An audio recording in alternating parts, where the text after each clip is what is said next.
अवतार मेहर बाबा की जय। वसुदेवसुतं देवं कंसचाणूरमर्दनं देवकी परमानन्दं कृष्णं वन्दे जगद्गुरुं श्रीकृष्णं वन्दे जगद्गुरुं। ఛానల్ 5 శ్రోతలందరికీ నమస్కారాలు. అలాగే ఈ ఛానల్ని చక్కటి కార్యక్రమాలతో అలరిస్తున్నటువంటి తుర్లపాటి గారికి నా అభినందనలు. గీతా జయంతి సందర్భంగా కొన్ని గీతా రహస్యాలని ఆవిష్కరించుకుందాం. ప్రపంచవ్యాప్తంగా డిసెంబర్ 17 నుంచి 25 వరకు గీతా జయంతి మహోత్సవాలని అనేక ధార్మిక సంస్థలు, ముఖ్యంగా ఇస్కాన్ లాంటి సంస్థలు జరుపుకుంటున్నాయి. ఇది చాలా ముదావహం. 25వ తారీఖున ఒక విశేషం ఏమిటంటే జీసస్ క్రైస్ట్ పుట్టినరోజు అయినటువంటి క్రిస్మస్, ఏకాదశి, గీతా జయంతి 3 ఒకేసారి రావటం. జీసస్ క్రైస్ట్ కూడా చక్కటి మాట చెప్పారు, "he shall know the truth and the truth shall set you free." Srikrishna పరమాత్మ కూడా ఇదే మాటనే గీతలో చెప్పడం జరిగింది. గరుడ పురాణంలో స్వయంగా నారాయణుడు చెప్పిన మాట ఏంటంటే, జ్ఞానాదైవదు కైవల్యం నాణ్యథా వినతాత్మజ. కనుక మానవుడు తరించాలంటే జ్ఞానం తప్ప మరొక మార్గం లేదు. ఈ గీత జ్ఞానసారం, శాస్త్రసారం, ధర్మసారం. గీతా జ్ఞానం మనందరికీ శిరోధార్యం. మనకే కాదు, సర్వ మానవాళికి శిరోధార్యం. భగవంతుడు ఒక్కడే, కానీ అవతారులు అనేకం. భగవంతుడు శాశ్వతుడు, అవతారుడు అప్పుడప్పుడే కనపడతాడు. ఎందుకంటే భగవంతుడు అవ్యక్తంలో ఉంటాడు, అవతారుడు వ్యక్తం అవుతాడు. అవతరణ అంటే కిందకి దిగి రావటం. ఎవరి కోసం వస్తున్నాడు? మన కోసం వస్తున్నాడు. ఎందుకు వస్తున్నాడు? అజ్ఞానంలో ఉన్న మనందరినీ జ్ఞానం ద్వారా తరించాలని, అజ్ఞాన అంధకారం నుంచి జ్ఞాన వెలుగులు మనకి పంచాలని ఆయన మన కోసం వస్తారు. అయితే ఇక్కడ మనం తెలుసుకోవాల్సినటువంటి విషయం ఏమిటంటే, వేద సారాలే ఉపనిషత్తులు. అంటే వేదాలు చాలా పెద్ద గ్రంథాలు, అవి మనం ఒక జన్మలో వాటిని చదవలేం, అర్థం చేసుకోవటం చాలా కష్టం, అందులో ఈ కలియుగంలో. కాబట్టి వేదాంతాలు అనేటువంటి ఉపనిషత్తుల యొక్క సారం తీసుకోవాలి. అయితే ఆ సారాన్ని కూడా గ్రహించే ఓపిక మనకు జన్మలకు లేదు. కనుక ఆ ఉపనిషత్తుల సారమే గీత. అయితే ఈ రోజున ఆ గీతా సారాన్ని మనం చెప్పుకుందాం. అంటే అనంతమైన వేదాల యొక్క సారమైనటువంటి, ఉపనిషత్తుల సారమైనటువంటి గీత యొక్క సారాన్ని ఈరోజు మనం స్పృశిద్దాం. ఎందుకంటే మానవులకి సమయం లేదండి, ఓపిక అంతకన్నా లేదు. తరించాలనేటువంటి ఒక తపన కూడా చాలా తక్కువ మందికి ఉంటుంది. మనుష్యానాం సహస్రేషు కశ్చిత్ యతతి సిద్ధయే యతతామపి సిద్ధానాం కశ్చిన్మాం వేత్తి తత్వతః. వేల కొలది మందిలో ఎవరో ఒకడు మాత్రమే తెలుసుకోవాలని ప్రయత్నిస్తాడు. అటువంటి తెలుసుకోవాలని ప్రయత్నించేటువంటి వేల కొలదిలో ఎవరో ఒక్కరే నన్నుగా తెలుసుకుంటారు. తత్వతః అంటే నా యథార్థ స్థితిని తెలుసుకుంటారు. వేలు అంటే మనం ఇది సంఖ్యగా తీసుకోకూడదండి. It is not 1000. మనకి పెద్దలు చెప్పారు, విశ్వం శతం సహస్రం అనంతం భవతి అని. లాఖో మే ఏక్, కరోడో మే ఏక్. మీరు కరోడో మే ఏక్ కావాలనుకుంటే గీతను పట్టుకోండి. మీరు ఈ జన్మలోనే తరించాలంటే గీతను పట్టుకోండి. సంసారం సాగరం ఘోరం తద్మిథ్యతియో నరః గీతానావం సమాసాధ్య పారమ్యాతి సుఖేన సహ అన్నారు. ఈ ఘోరమైనటువంటి సంసార సాగరంలో అనేక ఈతి బాధలు, కష్టాలు, నష్టాలు, బాధలు. సంసారం అంటే బాధలే, ఏదో సుఖం ఉందని భ్రమపడుతున్నాం, కానీ సుఖం చాలా తక్కువ, అతి తక్కువ. అది మన యొక్క అజ్ఞానం చేత సుఖం ఉందని భ్రమిస్తున్నాం. ఎండమావిలో నీరు నేతి బీరకాయలో నెయ్యిలాగానే ఈ సంసారంలో సుఖం లేదని అజ్ఞాన కలుషం జీవం జ్ఞానాభ్యాసాత్ వినిర్మలం అన్నాడు ఆత్మబోధలో ఆదిశంకరాచార్యులు. ఇది అజ్ఞానంతో నిండినటువంటి ఈ సంసారం, దుఃఖాలతో నిండినటువంటి ఈ సంసారం, దీని నుంచి తరించాలని ఎవరైతే తీవ్రంగా ప్రయత్నిస్తారో వాళ్ళకి భగవద్గీత అనేది ఒక నావ ఈ సంసార సాగరాన్ని దాటడానికి. అయితే మనం తెలుసుకోవాల్సినటువంటి అతి ముఖ్యమైన విషయం ఏంటంటే, మనం ధనవంతుణ్ణి గౌరవిస్తున్నామా, ధనాన్ని గౌరవిస్తున్నామా? ఒకసారి మనం ప్రశ్నించుకుంటే, మనం ధనవంతుణ్ణి నిజంగా గౌరవించాం, ధనాన్ని గౌరవిస్తున్నాం. ఆ ధనం ఉన్నది కాబట్టి అతన్ని గౌరవిస్తున్నాం. అతని దగ్గర ధనం పోయిన తర్వాత అతను గౌరవించాం కదా. అధికారిని గౌరవిస్తున్నామా, అధికారాన్ని గౌరవిస్తున్నామా? మనం అధికారాన్నే గౌరవిస్తున్నాం. ఓడిపోయిన వాళ్ళు లెక్క చేయట్లా. దిగిపోయిన చీఫ్ మినిస్టర్ని, ప్రైమ్ మినిస్టర్ని ఎవరు పట్టించుకోరు. అందాన్ని గౌరవిస్తున్నామా, అందగత్తెని గౌరవిస్తున్నామా? అందాన్నే గౌరవిస్తున్నాం. ముడతలు పడిపోయిన ముఖంతో ఉంటే ఎవరు పట్టించుకోరు. 4 సినిమాల తర్వాత హీరోయిన్కి ఛాన్స్లో ఇవ్వట్లేదు. ఒక్క ముడత వస్తే వదిలేస్తున్నారు.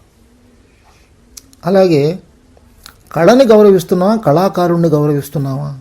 కళని గౌరవిస్తున్నాం, కానీ ఆ కళ ఉన్నంతసేపే కళాకారుని. ఇలాగే జ్ఞానాన్ని గౌరవిస్తున్నావా, జ్ఞానిని గౌరవిస్తున్నావా అని కనుక మనం ప్రశ్న వేసుకుంటే అందరూ చెప్తారు జ్ఞానాన్ని అని. ఇక్కడ మాత్రం అందరూ తప్పు. అధికారం దూరం అవ్వచ్చు, ధనం దూరం అవ్వచ్చు, అందం దూరం అవ్వచ్చు, కానీ జ్ఞానం ఒకసారి వస్తే పోదు. కాబట్టి జ్ఞానము జ్ఞాని ఒకటే. ఇది మొట్టమొదట మనం తెలుసుకోవాల్సింది. జ్ఞానం అనేది ఒకసారి వస్తే ఎప్పటికీ పోదు. అందుకనే శ్రీకృష్ణ పరమాత్మ కూడా గీతలోనే చెప్పారు, నేహాభిక్రమనాశోస్తి ప్రత్యవాయో న విద్యతే స్వల్పం అప్యస్య ధర్మస్య త్రాయతే మహతో భయ. జ్ఞానము జ్ఞాని వేరు కాదు. అది శ్రీకృష్ణ పరమాత్మ జ్ఞానస్వరూపుడు. శ్రీకృష్ణ పరమాత్మ అందుకనే జగద్గురువు. కనుక జ్ఞానానికి పెద్దపీట వేసింది భారతదేశం, మన సనాతన ధర్మం. మన జీవన శైలి అంతా కూడా జ్ఞానమే ప్రధానంగా పెట్టుకున్నారు. అయితే ఇప్పుడు మనం దారి తెప్పి ఈ కర్మకాండ ఈ వీటిలో కురుకుపోయామనుకోండి, దీపం ముఖ్యంగానే 1000 దీపాల, 1,00,000 దీపాల, 1,00,000 దీపాల ఇవంతా కూడా మనం దారి తెప్పాం. ఇక్కడ ప్రధానమైంది ఆ వెలుగు ముఖ్యం, జ్ఞానం ముఖ్యం, చీకటిని పారదూరే జ్ఞానం ముఖ్యం. అయితే కాలక్రమేణా ఈ దారి తప్పుతుంది కాబట్టి అవతాడు మళ్ళీ మళ్ళీ వచ్చి మనల్ని ఆ జ్ఞాన మార్గంలో పెట్టి తరింపజేయడానికి ప్రయత్నిస్తాడు, మనకు సహాయపడతాడు. ఇటువంటి భగవద్గీత ఎవరు కొద్దిమందికో చెప్పలేదు, సర్వమానవాళికి చెప్పబడింది. ఇది సర్వమానవాళి శిరోధార్యమైనటువంటి జ్ఞాన గ్రంథం, సార గ్రంథం, జ్ఞాన సార గ్రంథం. సర్వోపనిషతో గావో దోగ్ధ గోపాలనందన పార్థో వత్స సుధీర్భోక్త దుగ్ధం గీతామృతం మహత్ అన్నారు. కాబట్టి అన్ని ఉపనిషత్తులని గనక మనం ఒక ఆవుగా తీసుకుంటే, ఆ ఆవుని పాలు పిండేవాడు సాక్షాత్తు శ్రీకృష్ణ పరమాత్మ. ఆ అర్జునుడు విజయుడు వత్స అంటే ఆ లేగదూడ, చేపు. ఆ పాలు మనకు రావటానికి నిమిత్త కారణమైనటువంటి లేగదూడ. సుధీర్భోక్త, ఈ పాలు నిజంగా తాగేవాడు ఎవరంటే తెలివిగలవాడు, బుద్ధిమంతుడు, వివేకవంతుడు. వాళ్ళ కోసమే ఇటు ఇవ్వబడింది. దుగ్ధం గీతామృతం మహత్. ఈ పాలు ఏంటి? ఈ జ్ఞాన సారం, ఆ సారం నుంచి సారం తీసినటువంటి ఆ పాలుని, ఆ అమృతాన్ని, అది ఆ గీత అమృతమే పాలు. ఎందుకని అమృతం అన్నారంటే మృతత్వం నుంచి అమృతత్వానికి తీసుకెళ్తుంది గీత. అసతోమా సద్గమయ అంటే అసత్యం నుంచి సత్యానికి, తమస్సోమా జ్యోతిర్గమయ తమస్సు నుంచి అంటే చీకటి నుంచి వెలుగులోకి, అలాగే మృతత్వం నుంచి అమృతత్వానికి తీసుకెళ్లేటువంటిదే శాస్త్రం, తీసుకెళ్లేటువంటిదే జ్ఞానము, తీసుకెళ్లేటువంటిదే ధర్మము, తీసుకెళ్లేటువంటి సత్యం. ఈ ధర్మ జ్ఞాన సత్యాలన్నిటి యొక్క మిళితమైనటువంటి ఆ భగవద్గీత మనకి ఇచ్చేటువంటి ఆ జ్ఞాన జ్యోతి ద్వారా అజ్ఞాన తిమిరాలని తొలగించి మనకి అమృతత్వాన్ని ప్రసాదిస్తుంది. ఎందుకంటే మన జీవిత లక్ష్యం అమృతత్వమే. ఈ మృత శరీరంలో ఉన్నప్పుడు అమృతత్వం పొందటమే, అది జీవన్ముక్తుడిగా మారటమే మన యొక్క జీవిత లక్ష్యం. కనుక ఈ గీత మనందరికీ శిరోధార్యం.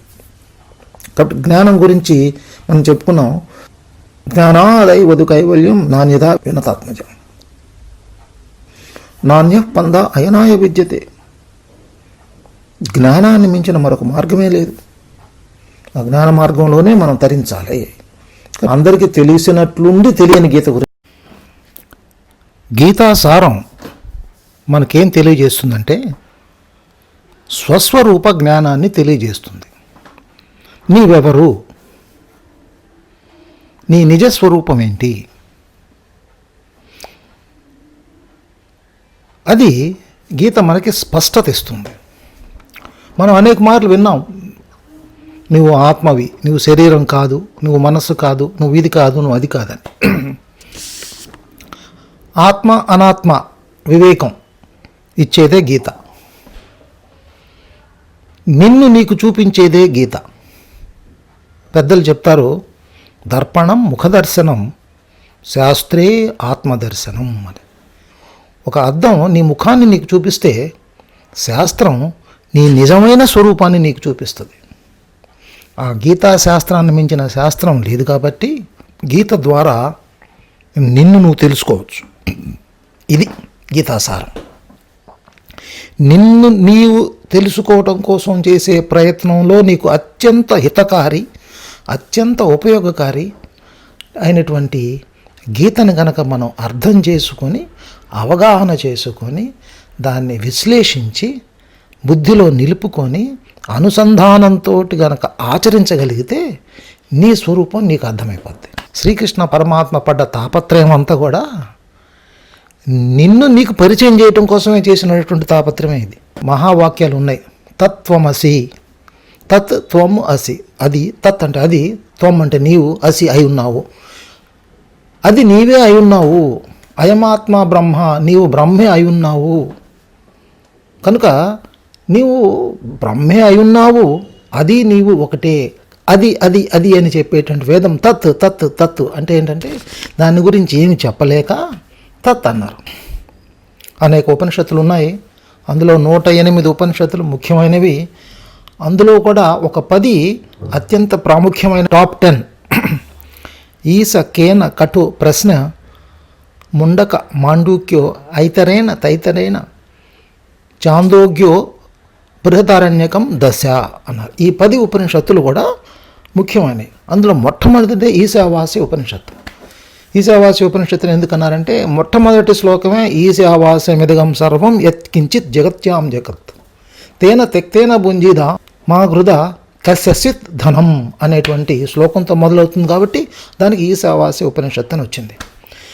తరువాత ఒక శ్లోకంలో, మంత్రంలో ఏం చెప్తారంటే తదేజతి తన్నైజతి తద్దూరం త్వదంతికే త్వదంతరస్య సర్వస్య తద్ సర్వస్యాస్య బాహ్యత. తత్ తత్ తత్ తత్ అని వస్తూనే ఉంది.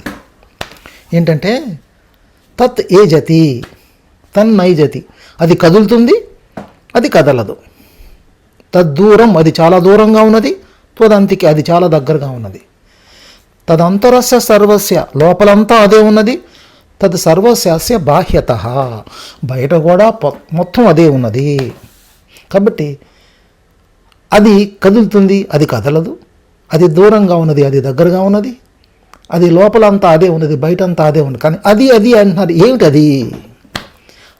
అది అనే చెప్తాడు శ్రీకృష్ణ పరమాత్మ. అదే ఆత్మ, అదే నీవు, అదే అవ్యక్తము, అదే నిజమైనటువంటి శాశ్వతమైనటువంటి సత్ చిత్ ఆనంద స్వరూపము, సహజ స్వరూపమైనటువంటి ఆ ఆత్మ. దాన్ని గురించి చెప్పేదే గీతాశాస్త్రం. కనుక గీతాసారం ఏం లేదు, నీ గురించి నీకు చెప్పేది గీత. ఏకం ఏవ అద్వితీయం బ్రహ్మ నేహా నాస్తి కించినః. కాబట్టి ఉన్నది ఆ ఒక్కటే, రెండు వస్తువు లేదు. మనకు కనిపించే వస్తువులన్నీ కూడా ఎప్పుడో రోజు నాశనం అయిపోయేవే. యదృశ్యం తన్నస్యం అన్నారు. కనపడేదంతా నశించిపోతుంది. ఇప్పుడు కాకపోతే తర్వాత అయినా కొన్ని క్షణాల్లో నశిస్తాయి, కొన్ని గంటల్లో నశిస్తాయి, కొన్ని రోజులు, కొన్ని సంవత్సరాలు, కొన్ని వేల సంవత్సరాలు, కొన్ని కోట్ల సంవత్సరాలు అయినప్పుడు కూడా ఈ సృష్టి అంతా నశించబోయేది. మనకు కనపడేదంటే సూర్య చంద్రాదులు, నక్షత్రాలు, తారలు అన్నీ కూడా ఒక రోజున మన శాస్త్రమే చెప్తూ ఉంది. కొన్ని 4,000 కోట్లు, 4 లక్షల కోట్ల సంవత్సరం తర్వాత ఈ సూర్యుడు లో ఉన్న శక్తి అంతా అయిపోయి అది నల్లగా అయిపోతుంది. దాని నుంచి ఇంకా శక్తి విడుదల అవ్వదు. అట్లాగే చాలా stars they become black stars. Black holes అని, కృష్ణ బిలాలని, అది రకరకాలుగా చెప్తారు. కాబట్టి అన్నిటికీ కూడా ఒక ఎండ్ పాయింట్ ఉంది, కానీ నీకు లేదు. ఆత్మ పరమాత్మ రెండు కాదు, రెండు ఒకటే అనేది కూడా గీతా ప్రతిపాదన. అవతార్ మెహర్ బాబా ఒక చక్కటి మాట చెప్పాడు, you and I are not we but one. నీవు నేను మనము కాదు, ఒకటే అన్నాడు. కనుక ఇది గీత చెప్పేటువంటి, ఇది చాలా సులువుగా అనిపిస్తుంది కానీ అర్థం చేసుకోవడానికి, నమ్మటానికి కొంచెం కష్టమైంది. ఎందుకంటే మనం అనుకుంటే నేనేంటి పరమాత్మనేంటి, నేనేంటి శాశ్వతుడిని ఏంటి, నేనేంటి ఆనంద స్వరూపుని ఏంటి మనం నమ్మం. ఎందుకంటే మనకు చుట్టూతో బాధలు కష్టాలు, అయ్యో నేను చనిపోతాను అనుకుంటాం. మనం చనిపోవు. నువ్వు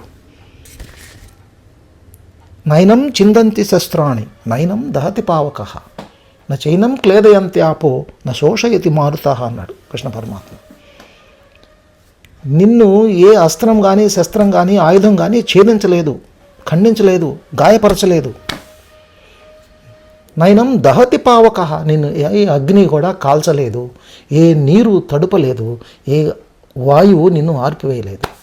కనుక నీవు అన్నిటికీ అతీతుడివి. ఈ పంచభూతాలన్నీ నీ ఆధీనంలో ఉన్నాయి, కానీ నువ్వు వాటి ఆధీనంలోకి వెళ్ళిపోయి నువ్వు పడేటువంటి బాధలే ఈ అజ్ఞాన బాధలు. శబ్ద స్పర్శ రూప రసగంధాలు నీ కింద పనిచేసేవి అవి, కానీ వాటికి నువ్వు లొంగిపోయావు.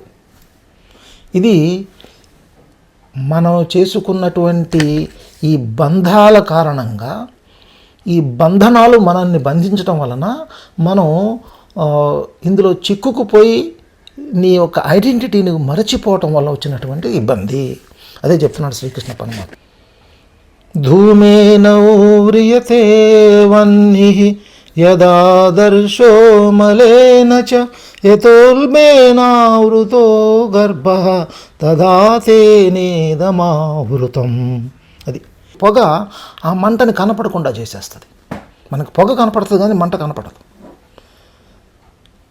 యదా దర్శో మలేనచ, అద్దం మీద ఉన్న దుమ్ము వలన మనకి దానిలో ఉన్నటువంటి ప్రతిబింబం స్పష్టంగా కనపడదు. ఈ మావి చేత శిశువు ఎలా అయితే కప్పబడి ఉన్నదో అలాగే జ్ఞానము అజ్ఞానము చేత కప్పబడి ఉన్నది అన్నాడు. ఇప్పుడు మనంతా అజ్ఞానంతో, మన లోపల జ్ఞానం ఉన్నది, ఆ జ్ఞానం అజ్ఞానం చేత కప్పబడటం వలన నీవు ఆత్మ అనేటువంటి విషయాన్ని మరచిపోయి గుర్తించలేక నీవు అనాత్మగా భావించి దానిలో చిక్కుకున్నటువంటి బాధలు అనుభవిస్తున్నావు. ఇది శ్రీకృష్ణ పరమాత్మ చెప్పినటువంటి అజ్ఞానజనిత దుఃఖం అన్నారు. అందులోనే కృష్ణ పరమాత్మ మరొక మాట కూడా చెప్పాడు, బీజం మాం సర్వభూతానాం విద్ధి పార్థ సనాతనం బుద్ధిర్బుద్ధిమతామస్మి తేజస్వినామహం అన్నాడు. అన్నిటికీ బీజాన్ని నేనే అన్నాడు, అన్నీ నా నుంచి ఉద్భవించాయి అన్నాడు, నేనే కారణం అన్నాడు.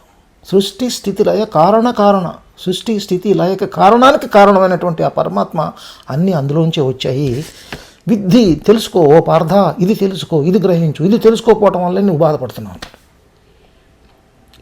బుద్ధిమతామస్మి, అందరిలో ఉన్న బుద్ధి నేనే. బుద్ధిమతామస్మి తేజస్వినామం, ఎవరిలో తేజస్సు ఉన్నా ఆ తేజస్సు నాదే అని తెలుసుకో, అది నా యొక్క తేజస్సు యొక్క అంశే నీలో ఉందన్నాడు. కనుక పరమాత్మ యొక్క నీడ, పరమాత్మ యొక్క రిఫ్లెక్షన్ ఇదంతా. The entire creation is nothing but a reflection of God. But అద్దంలో కనిపించేటువంటి ఆ వర్చువల్ ఇమేజ్ అంటాం చూసావా, ప్రతిబింబం. ఈ ప్రతిబింబాన్ని మనం బింబంగా భావించి అందులోనే ఇరుక్కుపోయాం. అద్దంలో కనిపించే దానికి మీరు బొట్టు పెడతారా? మీరు అద్దంలో బొట్టు పెట్టుకోవాలని అద్దం ముందుకు వెళ్ళినా కూడా మీకు పెట్టుకుంటారు కానీ బొట్టు అద్దంలో ఉన్న బొమ్మకు పెట్టరు కదా. ఎందుకంటే అది ప్రతిబింబం. బింబంలాగానే ఉంటుంది కానీ అది ప్రతిబింబం. అలాగే ఈ ప్రపంచం, ఈ సృష్టి అంతా కూడా భగవంతుడి ప్రతిబింబం. ఈ ప్రతిబింబంలో భగవంతుని పట్టుకోలేము, భగవంతుని లోపలే పట్టుకోవాలి. హృదయసే అర్జున తిష్టతి, లోపలే ఉన్నాడు, బయట ఉన్నాడని భ్రమించొద్దు. అవతార్ మెహర్ బాబు ఒక మాట అన్నారు, do not search for God out side of you అన్నారు. బయట కూడా భగవంతుడే కానీ నువ్వు బయట చిక్కడు, ఎందుకంటే ఇది ప్రతిబింబం, ఇది వర్చువల్ ఇమేజ్, ఇది శాశ్వతం కాదు, అశాశ్వతం, ఇది భ్రమ, ఇది కళ, ఇది నిజం కాదు. కళలో ఇదంతా కళలో నేను మాట్లాడుతున్నా, మీరు కళలో వింటున్నారు. ఇది గీత ప్రతిపాదన. బహూని మే వ్యతీతాని జన్మాని తవచ అర్జున తానిహం వేద సర్వాణి నత్వం వేత్త పరంతప. నీవు నేను అనేక జన్మలు ఎత్తాం, అనేక జన్మలు తీసుకున్నాం ఓ అర్జున, అవన్నీ నాకు తెలుసు, నీకు తెలియదు అన్నాడు. నాలో భగవంతుడున్న సంగతి నాకు తెలియదు, భగవంతుడిలో నేనున్నానని ఆయనకు తెలుసు. అది భగవంతుడికి తెలుసు మనం అందరం అందులోనే ఉన్నామని, మనలో భగవంతుడు ఉన్న సంగతి మనకు తెలియదు. కాబట్టి అజ్ఞానం వలన మనకు తెలియకపోవటం, సంపూర్ణ జ్ఞానం వలన అన్నీ తెలియటం, ఈ రెండు తేడా. కాబట్టి అజ్ఞానం తొలగి జ్ఞానం రావటమే ఈ గీత యొక్క ప్రయోజనం. అజ్ఞానజనిత దుఃఖ కారణం. ఏకం సత్ విప్రా బహుతా వదంతి అని కూడా అన్నారు కదా. ఉన్నది ఒకటే, అది రకరకాల మనుషులు రకరకాలుగా కనపడుతుంది, రకరకాలుగా చెప్పారు. నీవు వేరు అను భావన అజ్ఞానజనితం. దేర్ ఇస్ నో అదర్ అన్నాడు Avatar Meher Baba. The other is one is reality, other is imagination. ఎందువలన ఇమాజినేషన్ అంటే అది మాయా ప్రభావం చేత. ఆ మాయ కూడా భగవంతుడే. దైవీ హేష గుణమయి మమ మాయా దురచ్చయ మామేవ ఏ ప్రపద్యంతే మాయామేతాం తరంతితే అన్నాడు. ఈ దైవీ గుణములు కలిగిన మాయ కూడా నాదే అన్నాడు. మమ మాయ దురచ్చయ, దానిని దాటటం అసాధ్యం అన్నాడు. నా మాయని దాటటం అసాధ్యం అన్నాడు. ఎందుకంటే అది కూడా దైవీ సంబంధించింది. కానీ మామేవయే ప్రపద్యంతే మాయామేతాం తరంతితే తే, నీవు నన్ను గనక శరణు చొచ్చితే మాయను సులభతరంగా దాటేయచ్చు. ఇది కాబట్టి అవతార్ మెహర్ బాబా చెప్పింది కూడా ఏంటంటే, మాయ భగవంతుడి ఆధీనంలో ఉంది. కానీ మాయ నిజమా అబద్ధమా అని అడిగితే ఒకసారి అన్నారు, మాయ నిజమా అబద్ధం అనేది నీ స్వస్వరూపం తెలిసిన తర్వాత నీకు అర్థమవుద్ది అన్నారు. అప్పటిదాకా నిజమే, అది తెలుసుకున్న తర్వాత అబద్ధం అన్నారు. అది నీకు నీ స్వరూపం, నీ యొక్క ఆత్మ జ్ఞానం కలగనంత వరకు మాయ నిజమే, కలిగిన తర్వాత మాయ అబద్ధం. కాబట్టి అది it is reality as well as false. It is existing, is non existing. కాబట్టి ఇది చాలా కష్టమైనది. మాయ ఉన్నదా లేదా అంటే దానికి ఒక మాట చెప్పారంటే, మాయ ఉన్నది కానీ మాయ ప్రభావం వల్ల ఉన్నది లేనట్లుగా, లేనిది ఉన్నట్లుగా కనపడుతుంది అన్నారు కొంతమంది. కాబట్టి మాయ గురించి మనం బుర్ర పాటు చేసుకోకుండా ఆత్మజ్ఞానం కోసం ప్రయత్నిస్తే ఆత్మజ్ఞానం పొందిన తర్వాత మాయ మనకే అర్థమవుతుంది. కాబట్టి మనం దాన్ని వదిలేద్దాం. నా కర్మణ నా ప్రజయా ధనేన త్యాగైనేకే అమృతత్వ మానసుహు అన్నారు. కర్మ ద్వారా కానీ, ప్రజయ అంటే సంతానం ద్వారా కానీ, ప్రజల ద్వారా కానీ, లేకపోతే సేవకుల ద్వారా కానీ, మనుషుల ద్వారా కానీ, ధనం వలన కానీ అమృతత్వం పొందలేరు. అమృతత్వాన్ని నువ్వు ఏ రకంగానూ పొందలేవు. ఎప్పుడు పొందగలవు? త్యాగైనేకే అమృతత్వ మానసు అన్నారు. ఏం త్యాగం చేయాలంటే, you have to sacrifice your false self. నేనున్నాను భావన వదిలే, నువ్వు లేవు. ఇప్పుడు ప్రపంచం మొత్తంలో ఒకే వస్తువు ఉందండి, ఏకం ఏవ అద్వితీయం, రెండోది లేదు. నువ్వు ఆత్మ పరమాత్మ రెండు ఉన్నాయా? ఆత్మ నిజమైతే పరమాత్మ అబద్ధం, పరమాత్మ నిజమైతే ఆత్మ అబద్ధం. ఆత్మ అనేది తాత్కాలికమైనటువంటి నామం, ఇది స్ట్రాటజిక్ ఇంపార్టెన్స్. అది చాలా లోతైన విషయం. ఒకటి గుర్తుపెట్టుకోండి, ఉన్నది ఆత్మ పరమాత్మ అంటే పరమాత్మే సత్యం, ఆత్మ పరమాత్మ రెండు ఒకటే. కానీ వ్యావహారికంగా రెండుగా అనిపిస్తాయి, కానీ ప్రామాణికంగా వ్యావహారిక సత్యాలుగా అనిపించినా యథార్థంగా అవి రెండు ఒకటే. ఇది మనం తెలుసుకోవాల్సింది. ఇది గీత చెప్తున్నటువంటి పరమరహస్యం. మత్తః పరతరం నాన్యత్కించిదస్తి ధనంజయ మై సర్వమిదం ప్రోతం సూత్రే మణిగణా ఇవ. అది మత్తః పరతనం నా యత్కించిత్ అస్తి, నేను కాకుండా మరొక వస్తువు ఏదీ లేదన్నాడు. ఉన్నది నేనే అని చెప్పాడు. ఐ అలోన్ ఎగ్జిస్ట్ అన్నాడు Avatar Meher Baba. I alone exist, you alone exist. మై సర్వమిదం ప్రోతం, ఎలా ఉన్నాను నేను? సూత్రే మణిగణా ఇవ, ఈ దారంలో హారంలాగా నేను దాగి ఉన్నాను అని చెప్పాడు. మనకు హారంలో పుష్పాలు కనపడతాయి, ఒక ఈ రుద్రాక్షలో మనకు రుద్రాక్షలు కనపడతాయి, కానీ దాని లోపల ఉన్నటువంటి దారం, ఆ సూత్రం కనపడదు. అందుకని మంగళసూత్రం అన్నాడు. ఆ సూత్రం అంటే త్రాడు, కాలిపట నేరం సూత్రం అంటాం. అంటే ఆధారభూతమైంది, అన్నిటికీ ఆధారభూతమై మనకు కనిపించకుండా ఉండేటువంటిది నేనే. అన్నీ నా మీద ఆధారపడి ఉన్నాయి, నేను ఎవరి మీద ఆధారపడలేనన్నాడు. నా తత్ర సూర్యోభాతి న చంద్ర తారకం నేమా విద్యుతో భ్రాంతి కుతోయమగ్ని త్వమేవ భాంతం అనుభాతి సర్వం. త్వమేవ భాంతం అనుభాతి సర్వం తస్య భాత సర్వమిదం విభాతి. అంటే నా తత్ర సూర్యోభాతి నా చంద్రతారకం అంటే నీ వెలుగు ద్వారానే అన్నీ వెలుగుతున్నాయి. నీ వెలుగు లేకపోతే అన్నిట్లో దేనిలో వెలుగు ఉండదు. సూర్యుడు ఉండడు, చంద్రుడు ఉండడు, అగ్ని ఉండదు. ఇక అగ్ని గురించి చెప్పేది ఏముంది? త్వమేవ భాంతం అనుభాతి సర్వం. అది కనుక నీవు ఎప్పుడైతే ప్రకాశిస్తున్నావో నీ ప్రకాశమే అన్నిట్లో వస్తుంది. It's a reflected light of the eternal light. Gajendra మోక్షంలో కూడా ఒక చక్కటి పద్యం ఉంది. లోకంబులు లోకేశులు లోకస్తులు తెగిన తుదిన్ అలోకంబగు పెంజీకటి కవ్వల ఎవ్వడేకాకృతిని వెలుగు అతనినే సేవింతున్నన్నాడు. ఈ లోకాలన్నీ తెగిన తుదిన్ మొత్తం అన్నీ కూడా డిజాల్వ్ అయిపోయిన తర్వాత, ప్రళయం వచ్చిన తర్వాత అలోక స్థితి ఇవన్నీ దాటిన తర్వాత, ఇవన్నీ పోయిన తర్వాత ఏముంటుంది? లోకాలు లేని స్థితి. ఆ స్థితి అలోక పెంజీకటి కవ్వల, ఆ లోకంబులు లోకేశులు లోకస్తులు తెగిన తుదిన్ అలోకంబగు పెంజీకటి. ఎప్పుడైతే ఇవన్నీ పోయాయో, సూర్యుడు చంద్రుడు నక్షత్రాలు ఏమి లేవు, అసలు లోకాలు ఏమి లేవు, సృష్టి అంతా సృష్టికి పూర్వం నుండి సృష్టికి తర్వాత అన్నట్టు. పెంజీకటి కళ్ళు పొడుచుకున్న కాండ్రాన్ని చీకటి అవ్వల ఎవ్వడు ఏకాకృతిని వెలుగు. ఇది దీనంతటి బియాండ్ గాడ్. అక్కడ ఎవరైతే వెలుగుతున్నారో ఆ వెలుగే నీవు. ఆ వెలుగు నుంచి వచ్చినవే అన్ని వెలుగులు. తేజస్వినామహం అన్నాడు. ఎక్కడ తేజస్సు ఉందో అది నా అంశం అని తెలుసుకోమన్నాడు. కనుక ఇది భగవద్గీత చెప్తుంది. భగవంతుడు ఉంటేనే శివం, లేకపోతే శవం. కాబట్టి ఆ జీవుడు దేవుడు ఒకటే. అది నువ్వు వేరుగా అనుకుంటున్నావు, నువ్వు జీవుడు అనుకుంటున్నావు కాదు. దేవుడు ఉంటేనే నువ్వు జీవుడు అయ్యావు. ఈ విషయాన్ని భగవద్గీత మనకి స్పష్టంగా చెప్తా ఉంది.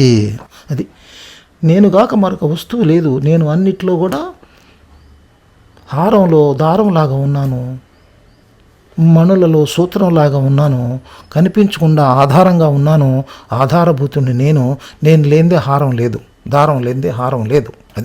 అది కాబట్టి అస్తిత్వం ఉందంటే పరమాత్మకే ఉన్నది, జీవుడికి అస్తిత్వం లేదు. జీవుడు ఆభాస, superimposition, it is false. అందుకనే మనకి నా కర్మణ నా ప్రజయ ధనేన త్యాగైనేకే అమృతత్వ మానసు. నేనున్నాను అని నువ్వు వదులుకో, నువ్వు లేవు. నేను లేను, నీవే ఉన్నావు, నీవే తప్ప నితప్పరం బెరుగా. అది రెండోది లేదని తెలుసుకున్నాడు. అది అప్పుడే గజేంద్ర మోక్షంలో విష్ణుమూర్తి వచ్చి రక్షించాడు. నీవే తప్ప నితప్పరం బెరుగ మన్నింపందగిందేను నిన్ రావే ఈశ్వర కావే వరద సంరక్షించు భద్రాత్మక. కనుక గీత ఏం చెప్తుందంటే రెండో వస్తువు లేదు, ఉన్నది ఒకటే వస్తువు. ఆ ఒక్కటే వస్తువు పరమాత్మ. ఆ పరమాత్మే నీవు ఆత్మస్వరూపుడివి, సచ్చిత్ ఆనంద స్వరూపుడివి. నీకు మరణం లేదు, నీవు శాశ్వతుడివి. You are infinite knowledge, infinite bliss and infinite existence. ఇంకా నీకు భయశోకాలు ఎందుకు ఉంటాయి? ఇది భగవద్గీత తెలుసుకుంటే భయశోకాలు ఉండవు. ఎందుకంటే అసలు భయశోకాలకి నీకు సంబంధమే లేదు, ఇదంతా కళ. అందువలన భగవద్గీత ఏం చెప్తుందంటే ఉన్న ఆత్మ ఒకటే, ఆ ఆత్మే పరమాత్మ, ఆ పరమాత్మే నీవు పరమాత్మకి ఏం తేడా లేదు. నీకు తెలియదు కాబట్టి నువ్వు భయపడుతున్నావు, పరమాత్మకు తెలుసు కాబట్టి ఆయన చిరునవ్వుతూ ఉన్నాడు. అర్జునుడికి తెలియదు, బాధపడుతున్నాడు, పరమాత్మకు తెలుసు, కృష్ణ పరమాత్మకి. అందుకనే ప్రసన్నివ భారత్ అన్నాడు. యుద్ధ మధ్యంలో కూర్చొని చిరునవ్వుతో మాట్లాడాడు. అర్జునుడు వణికిపోతున్నాడు, చెమటలు పట్టినాయి. గాంధీవం సంసతే హస్తాత్ త్వక్చైవ పరిదహ్యతి. ఒళ్ళు మండిపోతుంది, చేతిలోంచి గాంధీవం కింద పడిపోతుంది, చెమటలు పట్టిపోతున్నాయి. వెనక్కి వెళ్ళిపోయి కూలబడిపోయాడు. ఎందుకంటే తనకి తన బంధువులు, తన మామ, తాత, గురువు, మిత్రులు, స్నేహితులు వాళ్ళని చంపుతున్నాను అనుకున్నాడు. కానీ నీవు ఆత్మవి, వాళ్ళు ఆత్మలే, చంపేదెవరు చచ్చేదెవరు అనేటువంటి ఆ కాన్సెప్ట్లోకి. కానీ మనం ఇది తీసుకొని ఎవరిని పడితే వాళ్ళని చంపేసి భగవద్గీతలో నేను అంత ఎవరికి సంబంధం లేదు అనుకోకూడదు. వ్యావహారికంగా వేరే, పారమార్థికంగా అంతా ఒకటే. ఇది తెలుసుకోవాల్సింది. ఇప్పుడు మనకి కొంత స్పష్టత వచ్చింది జ్ఞాన విషయంలో. సారభూతమైన గీతా జ్ఞానాన్ని పొందాలంటే మనం ఏం చేయాలి అనేది చివరిగా చెప్పుకుందాం. శ్రద్ధావాన్ లభతే జ్ఞానం తత్పరః సంయతేంద్రియః జ్ఞానం లబ్ధ్వా పరాం శాంతిం అచిరేణ అధిగచ్చతి. అది జ్ఞానం ఎవరు పొందుతారంటే శ్రద్ధ ఉన్నవాళ్ళే జ్ఞానం పొందుతారని చెప్పాడు. శ్రద్ధ అంటే మనందరం అనుకుంటాం ఏదో కాన్సన్ట్రేషను, లేకపోతే ఎక్కువసేపు దాని మీద సమయం కేటాయించటమను, రకరకాల అర్థాలు మనవాళ్ళు చెప్తారు. కానీ శ్రద్ధ అంటే నిజమైన అర్థం ఏంటంటే శాస్త్రస్య గురువాక్యస్య సత్యబుద్ధి అవధారణ శ్రద్ధ అన్నారు. అంటే శాస్త్రం మీద, శాస్త్రం చెప్పే గురువు మీద అచంచలమైన విశ్వాసం, సత్యబుద్ధి. ఈ శాస్త్రం సత్యము, ఈ గురువు చెప్పేది కూడా సత్యమే, ఈ ఇద్దరూ నాకు హితం కోసం చెప్తున్నారు అనే త్రికరణ శుద్ధిగా నమ్మి దాన్ని ఆచరించడమే శ్రద్ధ. ఇప్పుడు గీతాచార్యుడి మీద శ్రద్ధ, భగవద్గీత మీద నమ్మకం, అది రెండు ఉంటే మీకు శ్రద్ధ ఉన్నట్లే. అప్పుడు మాత్రమే నీకు జ్ఞానం దొరుకుతుంది, నువ్వు జ్ఞానాన్ని పొందగలుగుతావు. కనుక శ్రద్ధావాన్ లభతే జ్ఞానం తత్పరః సంయతేంద్రియ. ఎలా ఉండాలి?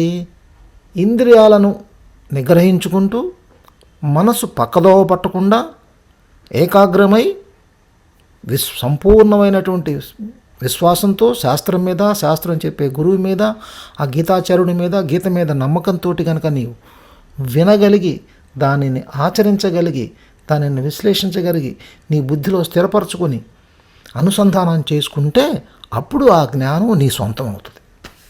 ఒకసారి సొంతమైన జ్ఞానం మళ్ళీ ఎక్కడికి వెళ్ళదు. మొదలో చెప్పుకున్నాం కదా, జ్ఞానము జ్ఞాని ఒకటేనని. ఈ జ్ఞానం వలన మనకి ఏం లాభం అంటే పరాం శాంతి. ఎప్పుడైతే నీవు నీ స్వస్వరూప జ్ఞానాన్ని, స్వస్వరూప అనుసంధానం అయిందో, నువ్వెవరో నీకు తెలిసిపోయిందో, నీకు ఇంకా పరాం శాంతి. అసలు ఇక నీకు ఏమాత్రం దుఃఖం కానీ, విచారం కానీ, చింత కానీ, బాధ కానీ, భయం కానీ ఏముండవు. ఇవన్నీ తొలగిపోతాయి. అది ఆ పరమశాంతిని పొంది అచిరేణ అధిగచ్చతి. అచిరకాలంలోనే, అతి త్వరలోనే, చాలా తొందరగా అధిగచ్చతి. నువ్వు ముందుకు వెళ్తావు. You will progress very fast, study fast progress once you have this శ్రద్ధ. అది చెప్తున్నాడు శ్రీకృష్ణ పరమాత్మ. ఈ జ్ఞానం పొందాలంటే సులభమైన మార్గం మనకి షిరిడి సాయిబాబా మందిరాల్లో కూడా ఉంటుంది, శ్రద్ధ సబురి అని. సబురి అంటే సహనము, ఓర్పు. ఫలితం మీద నువ్వు ఓర్పు వహించు. అది ఏదైనా రాని, ఆ వచ్చిన ఫలితాన్ని నువ్వు సమబుద్ధితో తీసుకోగలిగితే అప్పుడు నువ్వు చాలా త్వరగా ముందుకు వెళ్తావు అని చెప్పారు. ఏ గురువు చెప్పినా ఇదే చెప్తారు. గీతలోని అత్యంత ప్రామాణికమైన శ్లోకం ఏంటంటే కర్మణ్యేవాధికారస్తే మా ఫలేషు కదాచన మా కర్మఫలహేతుర్భూ మాతే సంగోత్మకర్మణి. అది ఈ శ్లోకం ఎన్నోసార్లు మీరు వినే ఉంటారు. కర్మలయందు మాత్రమే నీకు అధికారం ఉంది, కానీ కర్మ ఫలం మీద నీకు అధికారం లేదు. శ్రద్ధగా పని చేయటం చేయంతే, ఫలితాన్ని భగవంతుడికి వదిలేసాయి. కృష్ణార్పణం అంతే.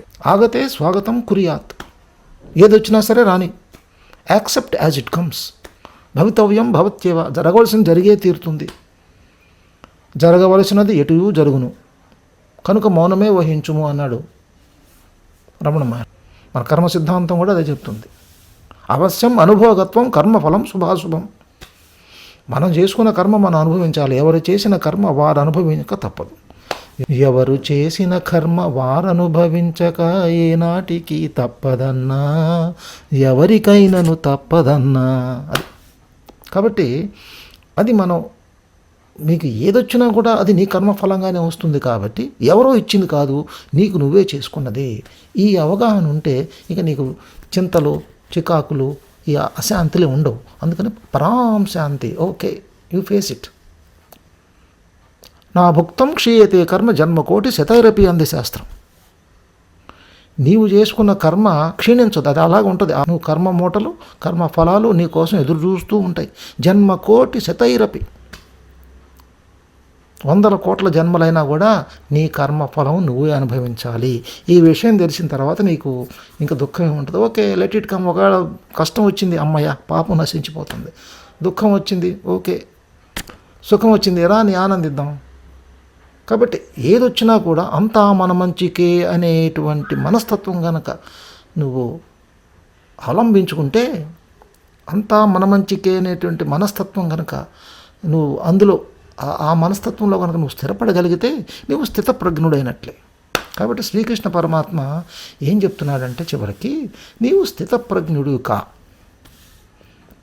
స్థితప్రజ్ఞుడైతే నీవు భగవంతుణ్ణి చాలా ఎవరైతే వేరే ఆలోచన లేకుండా నన్ను మాత్రమే గుర్తు చేసుకుంటారో, నన్ను మాత్రమే జపిస్తారో, తప్పిస్తారో, నన్నే ధ్యానిస్తూ ఉంటారో, వాళ్ళ యొక్క యోగక్షేమాన్ని నేనే స్వయంగా వహిస్తుంటాను అని చెప్పాడు శ్రీకృష్ణ పరమాత్మ. ఇది మనకు ఆయన ఇచ్చినటువంటి అభయం, గ్యారంటీ కార్డు. గీత ఇస్తున్న గ్యారంటీ కార్డు ఇది, ఇన్ఫినిట్ గ్యారంటీ కార్డు. మామూలుగా ఏదో ఫ్రిడ్జ్ కొంటే 3 ఏళ్లను, టీవీ కొంటే 2 ఏళ్లను, ఏదో ఇంకో వస్తువు కొంటే 7 ఏళ్లను ఇస్తారు. ఇది ఎటర్నల్ గ్యారంటీ ఇచ్చాడు. నువ్వు నన్ను తలుచుకో, నేను I will take care of you. అందువలన తస్మాత్ సర్వేషు కాలేషు మాం అనుస్మర యుధ్యచ మయ్యర్పిత మనోబుద్ధి మామే వైశ్యస్య అసంశయం అన్నాడు. అది కాబట్టి దేర్ఫోర్ సర్వేషు కాలేషు మాం అనుస్మర, అన్ని సర్వకాల సర్వావస్థలందు నన్ను తలుచుకుంటూ యుద్ధం చేయమని చెప్పాడు అర్జునుడికి. ఈ జీవితం అంటే అంతులేని పోరాటమే కదా, ఇది కూడా ఒక యుద్ధమే. ఈ యుద్ధంలో కూడా కృష్ణ పరమాత్మని, నీ ఇష్టదైవాన్ని, అన్ని పేర్లు ఒకటే, అందరి భగవంతుడే. కాబట్టి ఆ పరమాత్మని తలుచుకుంటూ నీవు కనుక నీ పని నువ్వు చేసుకుంటూ ఈ జీవిత పోరాటంలో కనుక నీవు నీ కర్తవ్యాన్ని, నీ ధర్మాన్ని నిర్వర్తిస్తూ పోతే, ఎలాగా మయ్యర్పిత మనోబుద్ధి, నీ మనస్సు బుద్ధి నాకు అర్పించామంటే మామే వైశ్యస్య, నీవు నిస్సందేహంగా నీవు నన్నే పొందగలవు అన్నాడు. చూచారా? తస్మాత్ సర్వేషు కాలేషు మాం అనుస్మర యుధ్యచ యస్య సర్వే సమారంభ కామ సంకల్ప వర్జితా జ్ఞానాగ్నిదగ్ధ కర్మాణం తమాహు పండితం బుధ అన్నాడు. అది ఈ జ్ఞానం గనక నువ్వు పొందితే ఈ అగ్నిలో అన్ని సర్వకర్మలు మండిపోతాయి. సబీజం, బీజంతో సహా జ్ఞాన అగ్ని నీ పాప కర్మలు, పూర్వకర్మలన్నిటిని కూడా దగ్ధం చేస్తుంది. ఇంక నీకు కర్మ లంపటాలు ఉండవు. You become eternally free. అది ఇంకా నీకు బంధనాలు ఉండవు. పండితులు అటువంటి వాళ్ళని బుద్ధిమంతులు అంటారు. పోనీ సర్వధర్మాన్ పరిత్యజ్య మాం ఏకం శరణం వ్రజ అహం త్వా సర్వపాపేభ్యో మోక్షయిష్యామి మా శుచః అన్నాడు. అది చివరిగా పరమాత్మ అత్యంత అద్భుతమైనటువంటి సందేశంతో భగవద్గీతను ముగించారు. సర్వధర్మాన్ పరిత్యజ్య, కనుక అన్నీ నాకు వదిలేసాయి, నీ కర్మలన్నీ కూడా నాకు అర్పించేసాయి. మాం ఏకం శరణం వ్రజ, నన్ను మాత్రమే నువ్వు శరణజొచ్చు. అహం త్వా సర్వపాపేభ్యో మోక్షయిష్యామి మా శుచః, కాబట్టి నీ పాపాలన్నిటిని నేను ప్రక్షాళన చేసేస్తాను, నీ గతం అంతా కూడా నేను చెరిపేస్తాను, నీ కర్మబంధాలన్నీ తొలగిస్తాను, నన్ను శరణుజొచ్చు, అన్నీ నాకు అర్పించు. మా శుచః అంటూ చివరిలో ముగించారంటే be happy, don't worry, be happy.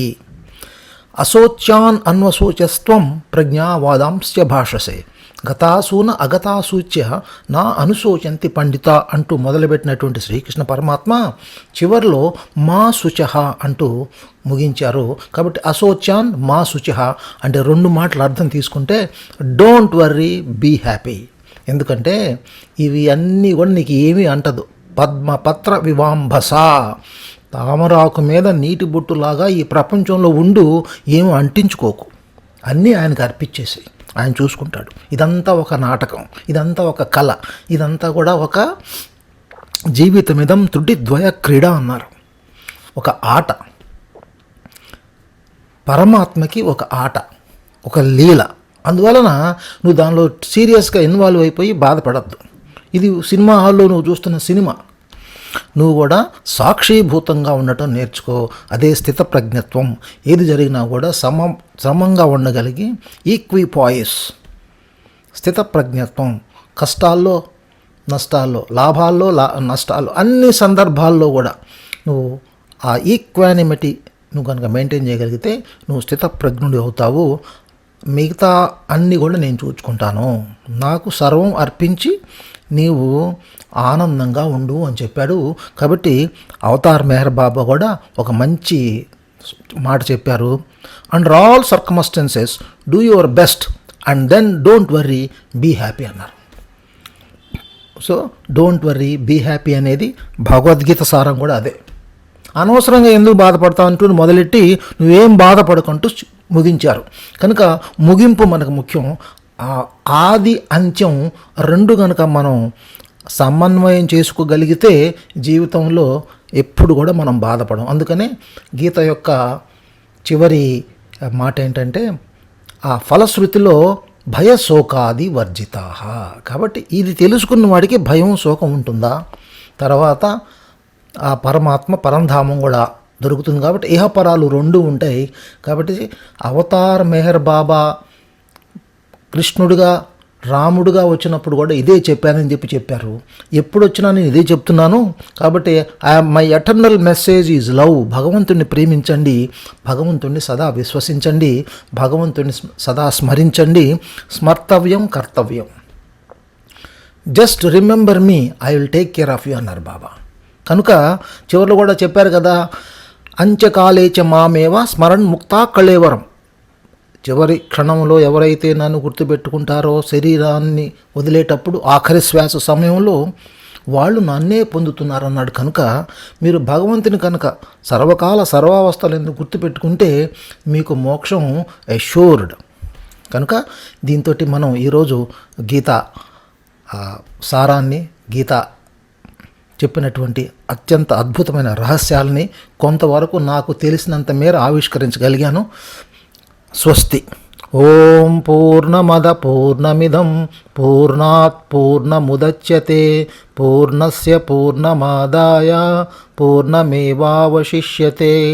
ఓం శాంతి శాంతి శాంతి. హరి ఓం తత్సత్. ఓం అవతార్ మెహర్ బాబా కీ జై.